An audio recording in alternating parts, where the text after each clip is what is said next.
अक्षरपुरी गांव में मंगरू अपनी अम्मी माया के साथ रहा करता था।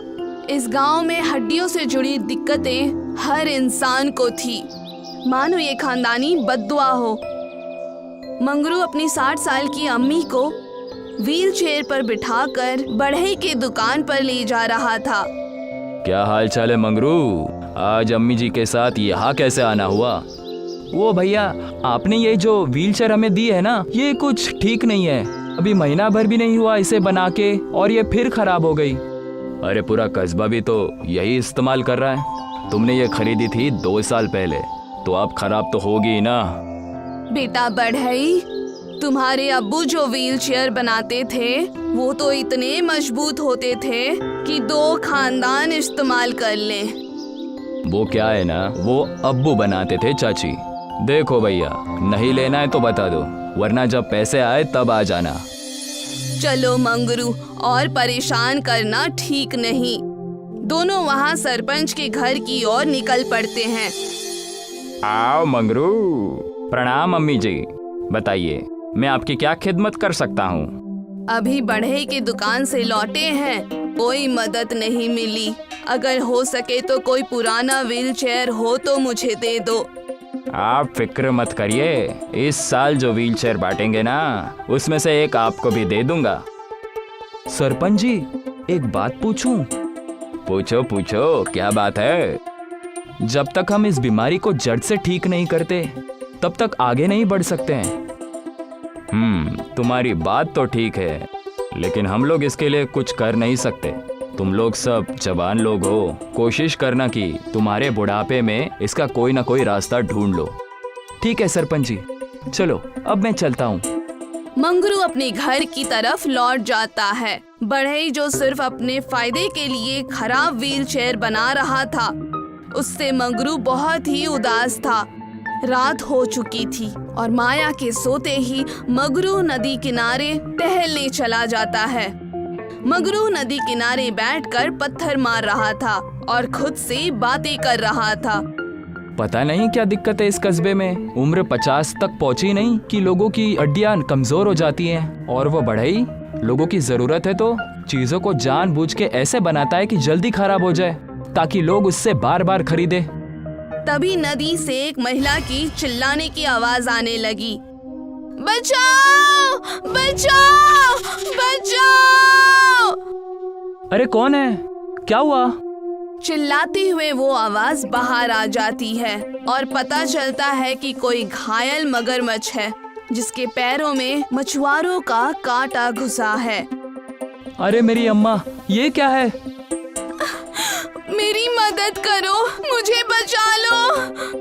मंगरू को बहुत डर लगता है, फिर भी वो हिम्मत जुटाकर उस मगरमच्छ की पीड़ा दूर करने के लिए चला जाता है। मंगरू उस मगरमच्छ के पैरों से वो कांटा निकाल देता है और एक कपड़े से उस घाव को बांध देता है।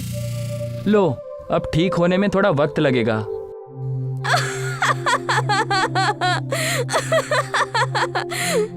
तभी वो मगरमच्छ एक सुंदर जल कन्या के रूप में परिवर्तित हो गई और मंगरू से मुस्कुराकर कहने लगी, मैं एक जल परी हूँ।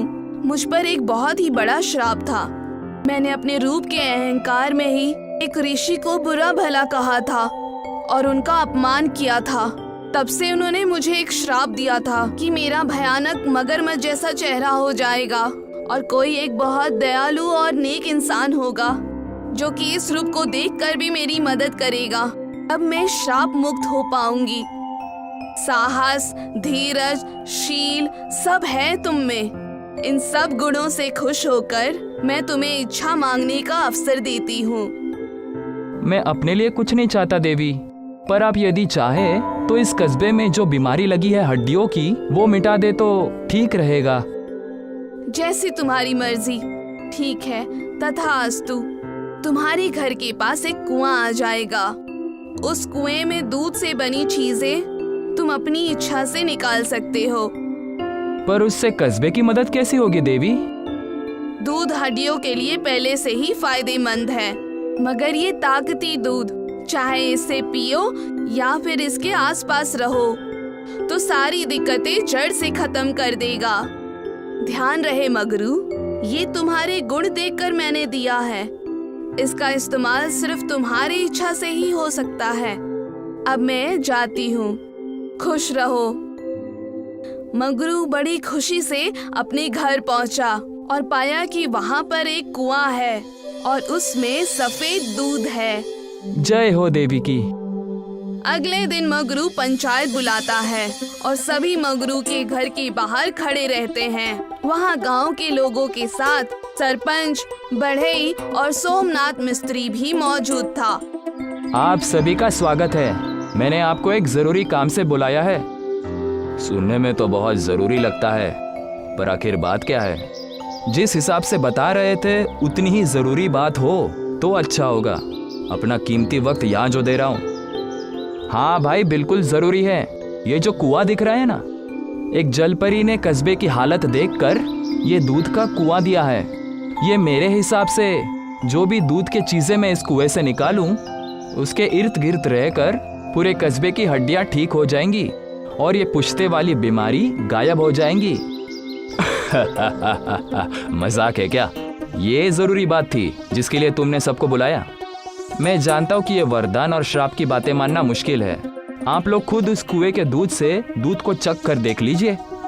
मंगरू की बात सुनकर सभी गांव वालों ने कुएं में झांक कर देखा और पाया कि सही में उसमें दूध है। सब चकित रह गए। फिर मंगरू ने बाल्टी से दूध निकालकर सबको दूध पिलाया। मेरी उम्र भी बुढ़ापे को पार करने वाली थी, जहाँ वो हड्डियां जवाब दे दे, पर इस दूध को पीते ही थोड़ा असर जरूर महसूस हुआ। हाँ प्रधान जी, आप बिल्कुल ठीक कह रहे हैं। अगर हम मंगरू की बात मान ले तो हमें इस पुश्तैनी बीमारी से छुटकारा मिल जाएगा।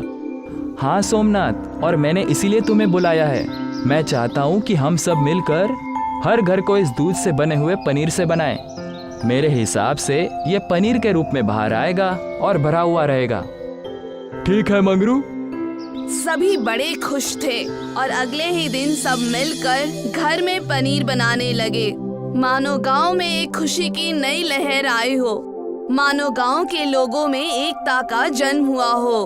हर कोई देखना चाहता था कि पुश्तों से चली आ रही इस बीमारी का कैसा होगा और वो कितना सुगम होगा। मिस्त्री और सरपंच मगरू के घर बैठे थे। माया भले ही डंडे की मदद से चल रही थी, पर अब वो चल पा रही थी। सिर्फ 2 महीनों में इतना सुधार हुआ है कि पूछो मत। हाँ सरपंच जी, अगर सब ठीक रहा तो सिर्फ 2 साल में ये दिक्कत जड़ से खत्म हो जाएगी और आने वाली पीढ़ी को कभी दिक्कत ही नहीं होगी। पर एक बात ध्यान में रखिएगा कि वो बढ़ई, उसने मेरी नाक में दम करके रखा है। कहता है कि मैं कस्बे की मदद ना करूं। बचपन की दोस्ती की कस्में देना और उसके काम नहीं बना तो रिश्ता खत्म करने की धमकियां देने लगा। ये तो फिक्र की बात है। आखिर वो ऐसा क्यों कर रहा है सरपंच जी? तुम भोले हो बेटा मंगरू, इसीलिए समझ नहीं पा रहे हो। अगर सबकी दिक्कतें खत्म हो जाएंगी तो उसका धंधा तो चौपट हो जाएगा ना। मगरू कुछ सोचने लगा, पर उसने जवाब नहीं दिया। कुछ कहते क्यों नहीं मंगरू? अगर कोई बात है तो हमें बताकर मन हल्का कर लो। नहीं, शायद हमें कुछ करने की जरूरत ही नहीं। पर वो क्यों? अगर असल में बढ़ई कुछ करने की कोशिश करेगा तो हम भी समझ जाएंगे। मैं बढ़ई पर अभी भरोसा रखना चाहता हूँ, और अगर कोई दिक्कत आई तो उसका असर कस्बे पर नहीं होगा। ठीक है, जैसा तुम कहो मंगरू। सब अपने घर चले गए और मगरू गांव में दूध बांटने निकल गया। देखते ही देखते शाम हो गई। बड़े ही कुएं के पास एक बाल्टी में कुछ लेकर खुद से बातें कर रहा था। आया बड़ा मेरा धंधा चौपट करने वाला। लोगों का नेता बनने का बहुत शौक है ना। ये सारा केमिकल डालकर इस पूरे दूध को खराब कर दूंगा, फिर देखते हैं। बड़े ही पूरी बाल्टी कुएं में खाली करने लगा था। तभी अचानक उसी कुएं के ऊपर वही सुंदर जल कन्या प्रकट हो गई। इस दुनिया में कर्मों का बड़ा खेल है। चाहो या ना चाहो, जानकर करो या अनजाने में, पर कर्म करे बिना जिंदगी नहीं चलती। कौन हो तुम और कहना क्या चाहती हो? कहना मैं ये चाहती हूँ कि अगर कर्म करने ही हैं तो अच्छे करो, वरना खराब कर्मों का प्रतिफल बहुत ही कड़वा होता है। अच्छा, बड़ी बड़ी बातें मत करो। कौन देगा मुझे सजा? तुम्हारी भ्रष्ट सोच और कर्मों का एक ही उपाय है। मैं तुम्हें ये बद्दुआ देती हूँ कि तुम्हारी हड्डियाँ लचीली हो जाएंगी और तुम खुद का वजन भी नहीं उठा पाओगे। तब तुम्हें समझ आएगा कि जिन लोगों को ये परेशानी है वो कैसे झेलते हैं। और ये बद्दुआ तभी टूटेगी जब कोई इंसान जो कि बिल्कुल भ्रष्ट ना हो और नेक हो वो तुम्हारी मदद करेगा। वो तुम्हारी करतूतों को जानकर भी माफ कर देगा। वड़ई किसी लचीली चीज की तरह जमीन पे गिर गया और जल कन्या वहां से गायब हो गई। बचाओ मुझे, बचाओ, कोई बचाओ, बचाओ मुझे।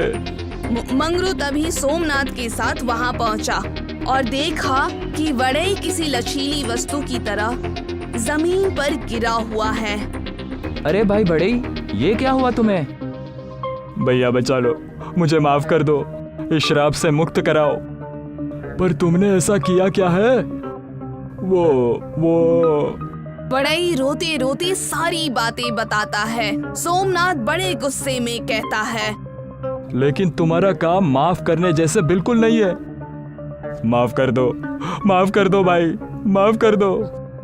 तुम्हें यह समझना होगा कि खराब होने के कारण तुम्हें यह श्राप मिला है। लोगों की दर्द का फायदा तो तुमने उठाया ही, लेकिन जैसे ही वो दर्द से दूर होने लगे तो फिर तुमने उन्हें फिर से उस दर्द में झोंकने की कोशिश की। मैं जानता हूँ, मैं समझता हूँ। जब खुद पर बीतती है तब समझ में आ रहा है मेरे अब्बू लोगों की इतनी मदद क्यों करते थे। ठीक है, मैं बिना किसी शर्त के तुम्हें माफ करता हूँ और उम्मीद करता हूँ कि तुम्हारे अंदर का इंसान जाग जाए। तभी वड़ई ठीक हो गया और हाथ जोड़कर मगरू को प्रणाम करने लगा। इस रहस्य के कई सालों बाद गांव की ये पुश्तैनी बीमारी बिल्कुल ठीक हो गई। एक दही इलाके में रूपमती नाम की लड़की अपने बाबा जान के साथ रहती थी। रूपमती की माँ तो थी नहीं, इसलिए जब उसके बाबा जान मुलाजिमत के लिए चले जाते तो वो घर पर तन्हा रह जाती। एक रोज रूपमती ने अपने बाबा जान से कहा, बाबा जान, या आप मुझे माँ ला कर दीजिए या एक गाय ला कर दीजिए। मैं सारा दिन घर में तन्हा बैठे बैठे बोर हो जाती हूँ। बेटा, मेरी उम्र बहुत हो चुकी है, अब तुम्हें माँ तो नहीं मिल सकती क्योंकि इस उम्र में कोई मुझसे निकाह नहीं करेगा, लेकिन मैं तुम्हें गाय लाकर दे सकता हूँ। हर रविवार को देही में जानवरों का बाजार लगता था। रूपमती के बाबा जान बाजार से गाय खरीद लाते हैं। अरे वाह बाबा जान, बहुत खूबसूरत गाय लाए हैं आप, मैं इसे मुन्नी कहकर बुलाऊंगी। अब रूपमती घर पर अकेले नहीं रहती थी, वो पूरे दिन मुन्नी के साथ खेलती रहती। कभी उसे घास खिलाती, कभी उसका दूध निकालती, तो कभी उसे नज्म पढ़कर सुनाती। रूपमती के घर के पीछे मालिक और मालकिन रहते थे। रूपमती की गाय मुन्नी बहुत शैतान थी। उसे जब भी मौका मिलता वो देही में इधर उधर सैर को जाती और दोपहर में रूपमती की आंख लग गई। तब मुन्नी उसकी मालकिन के दौलत खाने में जाकर उसके पाकीज़ा जगह पर गोबर कराई।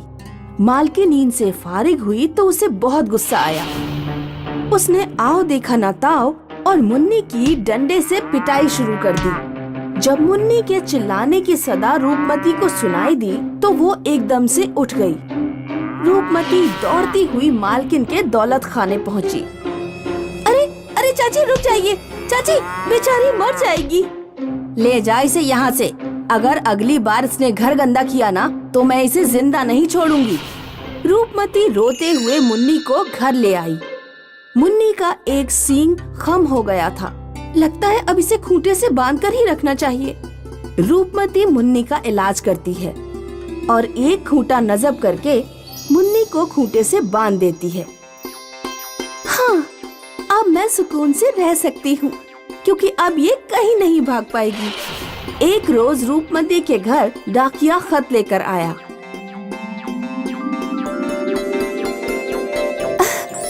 बाबा जान, चाचा जान का खत आया है। अगले महीने की 24 तारीख को प्रीति का निकाह है। कुछ दिनों बाद रूपमती अपनी चचाजाद बेटी की शादी में जाती है।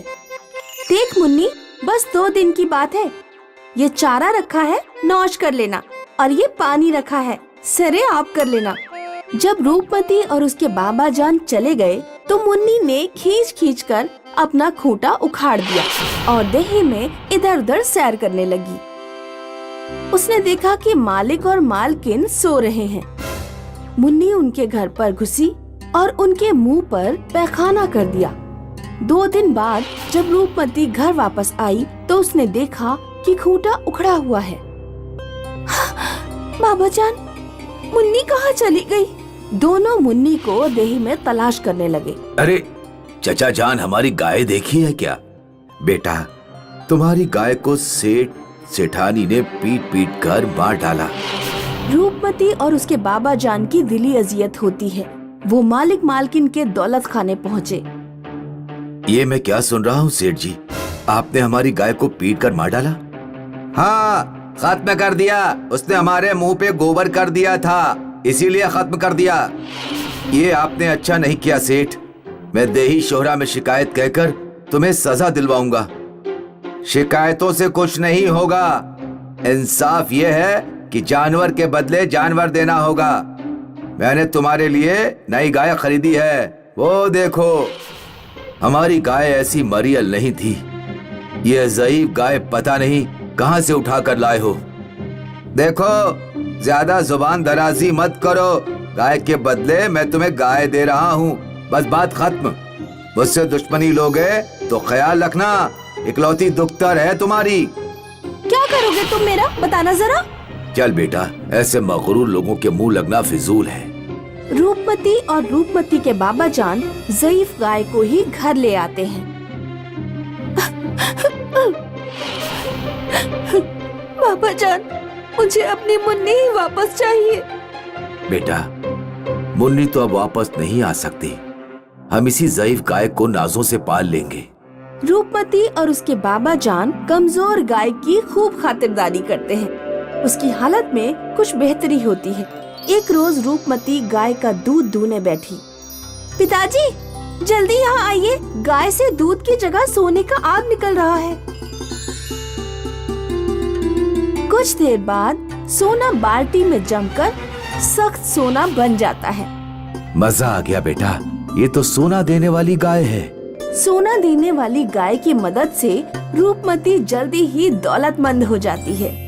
अरे फूटे भाग्य हमारे, तुम कितने बेवकूफ अहमक हो। वो ज़ईफ गाय जिसे तुमने रूपमती को सौंप दिया था, सोने का दूध दे रही है। अगर वो गाय हमारे पास होती तो अब तक तो हम लोग बहुत अमीर हो चुके होते।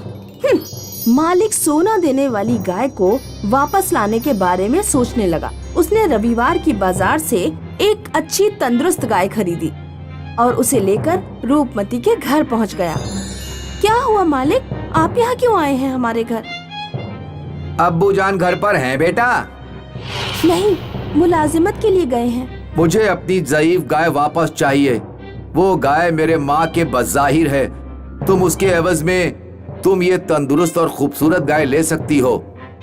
अच्छा, जब हमने ज़ईफ गाय की तबीयत अच्छी करके उसे अच्छा कर दिया और वो सोने का दूध देने लगी तो आपको ये गाय वापस चाहिए? नहीं मिलेगी।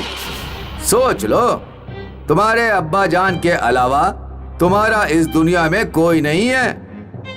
अगर उन्हें कुछ हो गया तो। रूपमती डर जाती है। सेठ सोना देने वाली गाय खोलकर ले जाता है। घर ले जाते ही वो दूध दूहना शुरू कर देता है। अरे ये क्या, ये तो एक बूंद भी दूध नहीं दे रही। अरे आज तो दूध दूहा जा चुका होगा, कल शहर से दूना। उस रात मालिक और मालकिन सो जाते हैं। अगली शहर जब वो सोकर उठते हैं तो वो देखते हैं कि गाय ने पूरे घर में 2-2 फुट का गोबर कर दिया है। मालिक और मालकिन पलंग से उतरकर बाहर जाने की कोशिश करते हैं, लेकिन वो दोनों गोबर में गिर पड़ते हैं। वो दोनों का गोबर में दम घुट जाता है।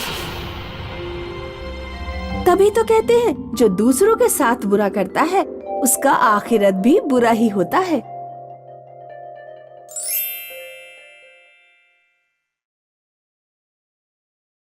मेहंदीपुर देही इलाके में किशन नाम का धोबी रहता था। किशन के माशी जरिया भैंस थी जिसको लकब था काली। काली रोजाना 20 लीटर दूध देती। किशन दूध का जखीरा बर्तन में शराबोर कर लेता। शारदा, मैं दूध को फरोख्त करने जा रहा हूँ, काली की गिज़ा का इंतजाम कर देना। हाँ जी, जो हुक्म। किशन मोटरसाइकिल से आवाम के घर दूध दस्तयाब करने जाता था। किशन की बीवी काली के गोबर को बर्तन में जमा करती थी और उससे दीवार के दरीचे भरती थी। जो कंडे बच जाते थे तो शारदा उन्हें खाना पकाने में इस्तेमाल कर लेती। किशन और शारदा अपनी काली को बेइंतहा मोहब्बत करते थे क्योंकि वही उनके जीस्त की बैसाखी थी। वक्त बे वक्त अगर काली का दूध बच जाता तो वो दोनों उन्हें देहात के गुर्बत ज़दा लोगों में तकसीम कर देते। एक रोज किशन अपने आशियाने में स्मार्ट टीवी फरोख्त कर लाता है। देहात के किसी भी रईसजादे के पास स्मार्ट टीवी नहीं था। किशन मिठाई लेकर अपने पड़ोसी भानु के घर तशरीफ ले जाता है। लीजिए भानु भाईजान, मिठाई नोश फरमाइए। जनाबे आला किस बात की है? दुआ के साए में स्मार्ट टीवी खरीदा है। Smart TV? ये कैसी टीवी होती है? ये स्मार्टफोन की तरह जरखेज है। भानु किशन से बेइंतहा हसद रखता था। किशन जब चला जाता है तो भानु अपनी हमनवा से अर्ज करता है, इनकी काली तो कोहिनूर का हीरा बन गई है। उसके दूध और गोबर से ये दौलतमंद दस्तयाब हो रही है। एक निकम्मी आलसी हमारी भैंस है, पूरे दिन में सिर्फ 2 लीटर दूध जरखेज करती है और आपके मानिंद गोबर होता है। और एहतरामन इन दोनों के दौलत खाने में कोई शय आती है, हमें मिठाई खिलाने जरूर आते हैं, खून जलाने के लिए। कैसा रहेगा अगर हम इनकी भैंस चुराकर अपने घर ले आए? क्यों पागलों की जैसी बातें कर रही हो? अरे तुम अहमक हो। भैंस को यहाँ ले आना, उस पर खाकी रंग तकमील कर देना और देहात के आवाम से कह देना कि बाजार से भैंस फरोख्त करके लाया हूँ। बात तो तुम्हारी 100 आने बरहक है। शब में किशन और शारदा सो जाते हैं तो भानु खामोशी से घर में दबे पांव आता है। वो काली के दाहिने में रस्सी बांध देता है। काली को अपने जेरे नजर घर में ले आता है। घर लाकर वो काली पर खाकी रंग तकमील कर देता है और सो जाता है। दूसरे दिन जब किशन और शारदा सोकर बेदार होते हैं तो वो देखते हैं कि काली गायब है। ऐ खुदा, मेरे अल्लाह, काली कहाँ चली गई? बेचारे किशन और शारदा अपने पड़ोसियों पर बिल्कुल भी शको शुबा नहीं करते और पूरे देहात में अपनी भैंस की शिनाख्त करते रहते हैं। पूरे देहात में जब काली नहीं मिलती तो बेचारे जंगल में बैठकर आंसू बहाते हैं। उस दिन दोनों भूखे रहते हैं। या मेरे मौला, मासूम काली किस मुसीबत में होगी? यक किशन देखता है कि जंगल में एक भैंस खड़ी है। किशन और शारदा उसके करीब जाते हैं। ये तो हमारी काली नहीं है। ये हमारी काली तो नहीं है। परवरदिगार ने शायद हमारा जरिए माश किया था है, वरना इस बियाबां में किसी को भैंस कैसे मिले दस्तयाब है। किशन और शारदा उस भैंस को अपने घर लाते हैं। दूसरे दिन शारदा जब सोकर बेदार होती है तो अपनी नई भैंस के कंडे बनाने लगती है। गोबर में से उसे एक सोने का टुकड़ा मिलता है। अरे सुनिए सुनिए, देखिए गोबर में क्या मिला है। सोने का टुकड़ा? ये भैंस के पेट से दस्तयाब हुआ। फिर दूसरे दिन जब भैंस गोबर देती है उसमें एक और सोने का टुकड़ा मिलता है। लगता है मेरे परवरदिगार ये गोबर के साथ रोज एक सोने का टुकड़ा भी देती है।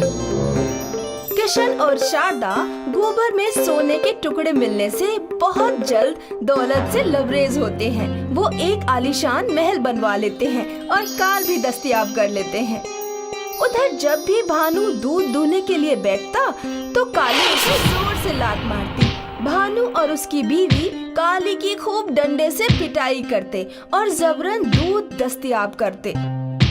कब बखत ने तो जीना हराम कर दिया है।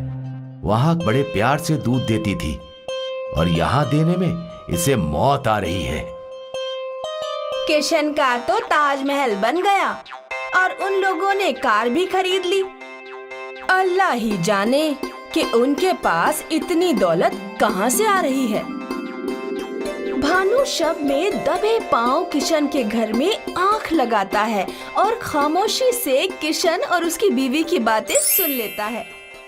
आज हमारी कामयाबी इस भैंस की वजह से है। अलबत्ता ये रोज सोने का टुकड़ा अपने गोबर में ना देती तो हम कभी दौलतमंद नहीं बनते। अच्छा, लगता है इनकी भैंस के पेट में बेइंतहा सोने के टुकड़े हैं। किशन और किशन की बीवी जब सो जाते हैं तो भानु रात में दबे पांव उनके घर आता है और उनकी नई भैंस खोलकर अपने घर ले आता है। भानु सोने के टुकड़े पाने के फिराक में भैंस का शिकम चीर देता है। भैंस के शिकम में सोना नहीं मिलता और भैंस बेजां हो जाती है। जल्दी से इसका इंतजाम करिए वरना हमारा पर्दा फाश हो जाएगा। लेकिन देहात का खादिम उसे रोक लेता है। अरे ये तो किशन भैया की नई वाली भैंस है, तुमने उसे मार डाला। खादिम भानु को गिरफ्त में लेके किशन के जेरे नजर करता है। भानु, तुमसे तो ये तवक्को नहीं थी। हम तुम्हें बेइंतहा मोहब्बत करते थे। कहीं हमारी काली को भी तुम्ही ने तो नहीं चुराया है? जी मैं शर्मसार हूँ, आपकी काली को भी मैंने ही चुराया था। देहात में जेवरी बुलाई जाती है। जेवरी भानु और भानु की जोजा को देहात से दरबदर करने का फैसला सुना देती है।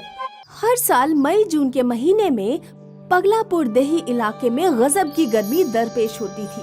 बारिश न होने की वजह से तालाबों का पानी खुश्क हो जाता है और साथ ही जमीन से आब का पैमाना भी नीचे चला जाता। इसीलिए हैंडपंप से पानी निकालने में परेशानी होती थी। अम्मा, नल का पानी फिर चला गया। बाल्टी में पानी होगा, उससे नहा ले। बाल्टी भी खाली है। अभी 1 घंटे पहले जब हैंडपंप में पानी आ रहा था तो मैंने बाल्टी भर के रख दी थी। शेफाली शहजादी उसी से नहा ली होंगी। हमारा लड़का बिना नहाए ऐसा ही नजिस रह गया। मैंने भी तो कल पानी भर कर रखा था तो तुम्हारा फर्जंद उससे नहा लिया। मैंने तो कुछ नहीं कहा। हमारी दुख्तर नहा ली तो तुम्हारे मुंह पर आसमान टूट पड़ा। अपनी शहजादी से कहो कि खुद हैंडपंप से पानी निकाला करे वरना लगाऊंगी किसी दिन 2-4 थप्पड़। मार कर दिखाना मुझे, मेरे हाथ तो जैसे हैं ही नहीं। शेफाली अपनी माँ के साथ रहती थी।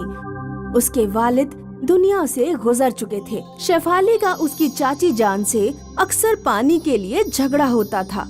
शेफाली के वालिद के मरने के बाद चाचा चाची शेफाली और उसकी माँ को घर से निकाल देना चाहते थे। शाम को जब शेफाली के चाचा जान धनु सिंह घर लौटते हैं तो सोमवती अपने शौहर के खूब कानगोशी करती है।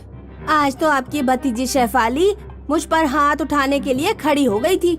जरा मैंने कह दिया कि हैंडपंप से पानी खुद निकाल के रखा करो, ऐसे मारने को लिपटी वो मुझे। वो तो अल्लाह का शुक्र है कि बबलू घर पर था, उसने बचा लिया मुझे। भाभी जान ने कुछ नहीं कहा? तुम्हारी भाभी जान तो पूरा लुत्फ ले रही थी। वो तो अपनी दुख्तर के हाथों से मुझे मार खिलवाना चाहती थी। इस तरह फरेब करके सोमवती धनु सिंह को चढ़ा देती है। धनु सिंह फौरन अपनी भाभी जान के कमरे में दाखिल होता है और उनका सारा सामान बाहर निकालकर फेंक देता है। चाचा जान ये क्या कर रहे हैं? तुम लोग यहाँ से बाहर निकलो, भाईजान का इंतकाल हो गया है। अब तुम लोगों का यहाँ रहने का कोई मतलब नहीं है। शेफाली और उसकी माँ सरदार के पास धनु सिंह की शिकायत करने जाते हैं। मजलिस बैठती है लेकिन शेफाली की चाची जान सरदार को रिश्वत देकर फैसला अपने हक में करवा लेती है।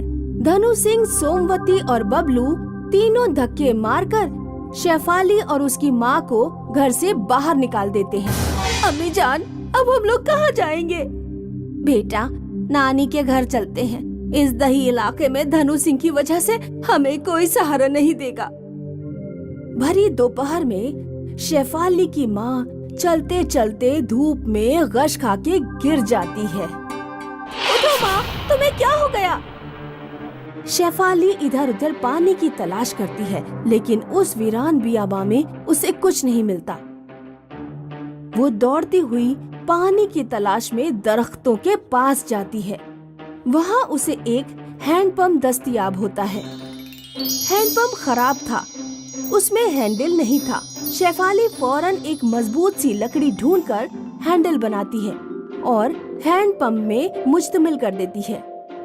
1 घंटे लगातार मेहनत मशक्कत करने के बाद हैंडपंप से कुछ निकलना शुरू होता है, लेकिन वो पानी नहीं, वो बहता सोना था जो बाहर निकलते ही जम जाता। ये तो सोना है। शेफाली थोड़ा सा सोना लेकर अपनी माँ के पास दौड़ती है। माँ अभी भी बेहोश थी। एक नौजवान घुड़सवार रास्ते से गुजर रहा था। शेफाली उसके पास जाकर बोली, मेरी माँ को दवाखाने तक पहुँचा दो और बदले में ये सोना ले लो। शेफाली और उसकी माँ को घुड़सवार दवाखाने तक पहुँचा देता है। फिर मिलेंगे इंशाल्लाह। दवाखाने में माँ का कुछ दिनों तक इलाज चलता है और वो सेहतमंद हो जाती है। माँ, नानी जान के यहाँ जाकर बोझ बनने की जरूरत नहीं है। सोना देने वाले हैंडपंप के पास ही हम झोपड़ी डाल लेंगे और वहीं रहेंगे। शेफाली और उसकी माँ हैंडपंप से जरूरत के मुताबिक सोना निकालकर फरोख्त करते हैं और झोपड़ी बनाकर जरूरत का सामान खरीद लेते हैं। घुड़सवार जब भी रास्ते से गुजरता तो शेफाली से मिलकर जाता। एक दिन बबलू ने शेफाली को बहुत अच्छे और उन्मत्त कपड़े पहने हुए घुड़सवार के साथ देखा। बबलू ये सारी बातें जाकर अपने वालिदैन को बताता है। जब वो लोग दही के बाहर झोपड़ी में रह रहे हैं तो उनके पास इतने पैसे कहाँ दस्तयाब हो रहे हैं? धनु सिंह खामोशी से एक दिन शेफाली का पीछा करता हुआ उसकी झोपड़ी तक पहुंचता है। वो शेफाली को हैंडपंप से सोना निकालते हुए देख लेता है। धनु सिंह घर आकर एक बैलगाड़ी तैयार करता है। ये बैलगाड़ी से आप कहाँ जा रहे हैं? शेफाली की झोपड़ी के करीब एक हैंडपंप है जो सोना देता है। आज रात हम उस हैंडपंप के नीचे का सारा सोना चुराकर बैलगाड़ी से ले आएंगे। रात को सोमवती, बबलू और धनु सिंह बैलगाड़ी से शेफाली के झोपड़ी के पास जाते हैं। सबसे पहले वो शेफाली और शेफाली की माँ पर नशीली की दवा कपड़े में रखकर उन्हें सुंघाकर उन्हें बेहोश कर देते हैं। फिर 4-5 घंटे तक हैंडपंप से सोना निकालते रहते हैं। बैलगाड़ी सोने से पूरी लबरेज हो जाती है। वो लोग अपने थैलों और कपड़ों में भी सोना भर लेते हैं, लेकिन हैंडपंप से सोना निकलना बंद ही नहीं होता। मालूम पड़ता है नीचे बहुत ही बड़ी सोने की खान है। अब बस कीजिए, इतना सोना बहुत है, इसे ही ले जाने में बहुत परेशानी होगी। धनु सिंह का कुनबा बैलगाड़ी पर सोना रखकर अपने देही इलाके के सीमित चल देता है। रास्ते में डाकुओं की अंजुमन गुजर रही थी। डाकुओं की नजर उन पर पड़ जाती है। डाकू धनु सिंह के कुनबे को मारकर सारा सोना ले जाते हैं। उधर शेफाली घुड़सवार से शादी करके खुशहाल जिंदगी गुजारने लगती है। किसी ने ठीक ही कहा है, बदी का हश्र बद ही होता है। सुमेरा दही इलाके के काश्तकार हरीश को अपनी बीवी कंचन से 3 फर्जंद हुए थे। जब हरीश की उम्र बहुत ज्यादा हो गई तो उसने ज़रात में काम करना छोड़ दिया। अब तो मैं कमजोर होने लगा हूँ। अब तो मुझे कमजोर होने लगा हूँ। अब वक्त आ गया है, आपको काम का सारा बोझ 3 फर्जंद में तकसीम कर देना चाहिए। काश्तकारी की जिम्मेदारी किसे दूं? सबसे लायक फर्जंद कौन है? ये कैसे पता चलेगा? आप तीनों का इम्तिहान क्यों नहीं लेते? दूसरी शहर हरीश ने अपने 3 फर्जंद कमलेश, महेश और जिनेश को बुलाया। तुम तीनों में से जो सबसे ज्यादा जिम्मेदार होगा मैं ज़रात उसी को दूंगा। बाबा जान, सबसे लायक मैं ही हूँ। तुम सबसे छोटे हो और कम अक्ल भी हो। सबसे लायक मैं हूँ। नहीं, मैं हूँ लायक। इस बात का फैसला मैं करूंगा। दूसरी शहर हरीश ने तीनों फर्जंद को गाय के बाड़े के करीब बुलाया। अरे यार, बाबा जान ने इतनी शहर में यहाँ क्यों बुलाया है? इस बारे में 3 तिलिस्मी गाय हैं। तुम तीनों को एक एक गाय की परवरिश करनी होगी और साथ में काश्तकारी भी करनी होगी। तुम तीनों में से जो सबसे ज्यादा ईमानदार और मेहनतकश होगा 10 दिन बाद उसकी गाय सोने की बन जाएगी और जरा उसी बेटे को दूंगा। ये जरा तो मुझे ही मिलेगा। नहीं, मुझे मिलेंगे। हरीश ने तीनों फर्जंदों को 10 दिन की मोहलत दे दी। तीनों फर्जंद अपनी अपनी गाय लेकर चले गए। उन्हें दिन भर काश्तकारी भी तो करनी थी और गाय का ख्याल भी रखना था। शुरुआत में तो तीनों अपनी गाय का ख्याल रखते हैं, मगर 2 दिन बाद ही महेश और कमलेश गाय की खातिरदारी से चिढ़ने लगते हैं। अरे कितना चारा खाएगी तू? मैं तेरा ख्याल रखूं या इनका ज़रात का? सबसे बड़ा बेटा कमलेश ज़रात में मेहनत करने के बजाय सिर्फ गाय के पास बैठा रहता। ले तेरा खाना, तुझे और खाना दूंगा, बस तू सोने की गाय बन जा। लेकिन तीसरा फर्जंद जिनेश ईमानदारी से गाय की परवरिश भी करता और रोज ज़रात में काश्तकारी भी करता था। इस तरह से 10 दिन भी मुकम्मल हो गए। अब तीनों फर्जंदों की अपने वालिद से मिलने की चाह थी। हे भगवान, मेरी गाय तो सोने की बनी ही नहीं। कहीं बाबा जान जरा दूसरे भाइयों को ना दे दे। एक काम करता हूँ, इस गाय पर सुनहरा रंग चढ़ा देता हूँ। अरे अरे अरे, रुक रुक रुक रुक रुक, कहाँ भाग रही है? रुक जा रुक जा रुक जा कमलेश, रुक जा। कमलेश की तरह डरकर महेश ने भी अपनी गाय के ऊपर सुनहरा रंग चढ़ा दिया। अरे सींग क्यों मार रही है? रुक रुक रुक रुक, अभी अभी अभी तेरी पूंछ पकड़ता हूँ। कमलेश और महेश अपनी अपनी गाय लेकर हरीश के पास गए। कमलेश और महेश की सुनहरी गाय देखकर हरीश हैरान ज़दा हो गया। तभी जिनेश भी वहाँ आ जाता है, लेकिन उसकी गाय तो पहले की ही तरह सफेद है।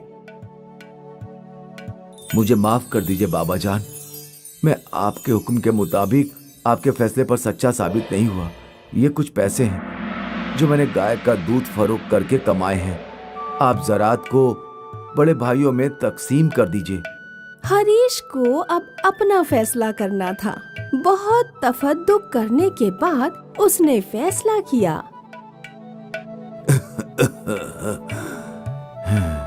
मेरे सारे ज़रात आज से जिनेश संभालेगा। ये सुनकर दोनों भाई हैरान ज़दा हो गए। लेकिन अब्बा जान, आपके हुक्म के मुताबिक सोने की गाय तो हमारे पास है।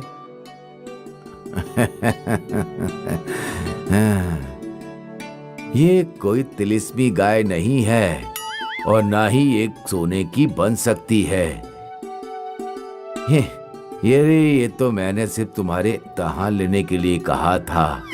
तुम दोनों ने अपने मुफाद के लिए मासूम गाय पर ऐसा गंदा रंग चढ़ाया, उसे परेशान कर डाला तुम दोनों भाइयों की यही सजा है कि तुम लोग गाय का बाड़ा संभालोगे।